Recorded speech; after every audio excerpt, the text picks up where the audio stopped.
Soomaa on tuntud looduse vingerbusside poolest. Pidevad üleujutused on siin igapäevane asi.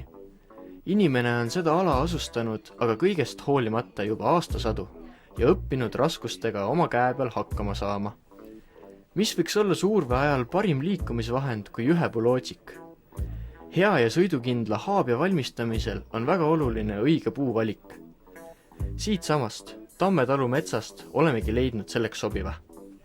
Ja kui see puu läheb nüüd paadi tegemiseks ja on nii-öelda tähelepanuväärne, siis mul on hea meel. Eks selle puu hing elab siis selles haabjas edasi. Jah, ma arvan küll ja tahaks loota. Mille poolest me nüüd selle puu siit oleme välja valinud siit sellest metsast? See on niisugune jäme. Et ta peab olema piisavalt jäme ja peab olema oksavaba. Ja aeg on ka nagu selles mõttes õige, et niisugune sügistalv on selline aeg, kui öeldakse, et puu on surnud. Mahlad seisavad, et see on õige aeg sellise targu langetamiseks. Et samas on nagu haab alati selline väga nagu aldis mädanikule, et keskel võib mädanik olla, et ega sellele on ka välistunnust järgi tundub, et nagu 50-50, et siin võib ka olla tegelikult, et keskel on mädanik sees. Et sellise piisavalt jämeda, ilma okseta, sirge tüve leidmine, mis oleks ühtlasega sees terve, et see on alati niisugune paras otsimine. Mis kombed võib-olla selle puu langetamisega seotud võivad olla? Siit samast mitte kaugelt Saarde keekonnast on pärit selline uskumus, et kindlasti peab olema hobune, millega sa selle puu metsast välja veed mära. Et siis tuleb see lootsik selline suure kandevõimega. Ja samuti on vaadatud seda, et kui kaugele ta kukub kännust. Et kui kukub nagu nüüd see puu kännust kaugele, et siis saab kiire jooksuga nagu paat.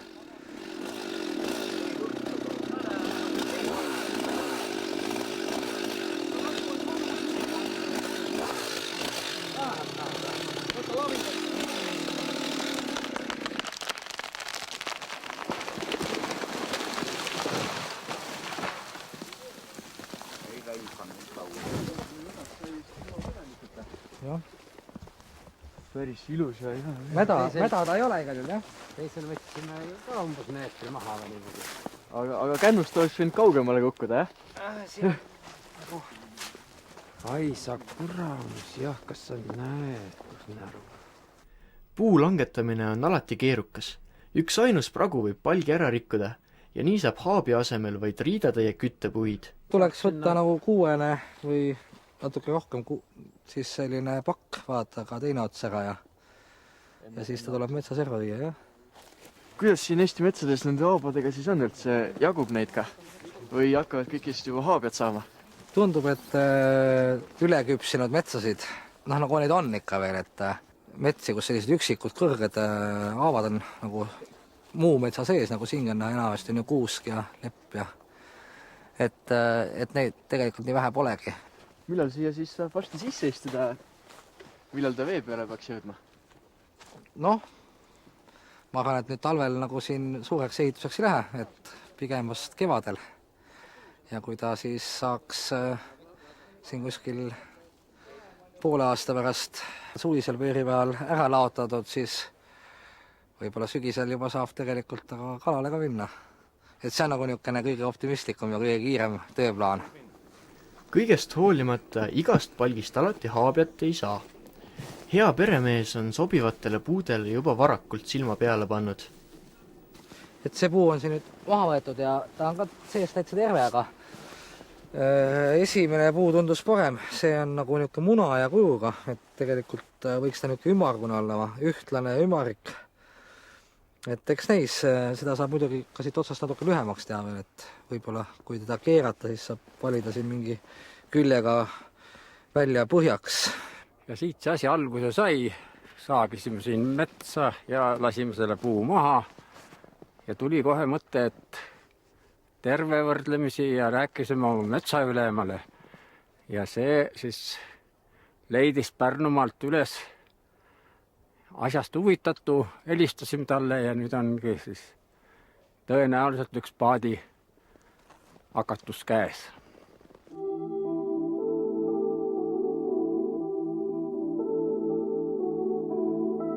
Kuigi suurvett seostatakse peamiselt kevadega, oli tänavune aasta erandlik.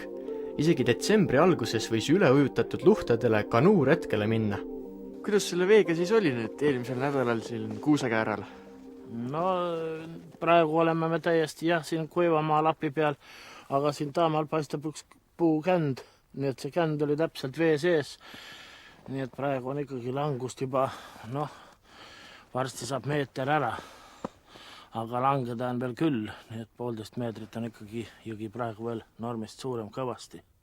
Niisugust aastat ei mäleta ka vanemad inimesed, et ühes kuus on teinekord 2 suurt vett. No üks on kindlasti olnud niimoodi, et suvest kevadest saadik on 8 suurt vett juba olnud, et see on ikkagi midagi hullu kohe. Mis siin on sellest kohast nii väga erilist, et teid siia tõmbab ja et te siin viitsite iga aasta, iga kevad selle suurveega mässata? No eks see vaikus ja rahu ja kui suurt vett ei ole, siis hakkad teda ootama. See on niisugune inimese loomus, et sa oled juba harjunud ja kui teda äkki ei ole, siis on midagi hullu lahti. Kui ka edaspidi peaksid märjad ilmad jätkuma, siis on ka talvel veetaseme kõikumisi oodata. Vaheldumisi jäätekke ja lagunemisega moodustuvad puutüvede ümber imelised jääseelikud. Loodusele on see suur katsumus ning sellepärast pole Soomaal ka näiteks huruloomasid nii palju kui mujal ümbruskonnas. Kuidas sa ikka talveöönd magadki elamine vett ja jääd täis?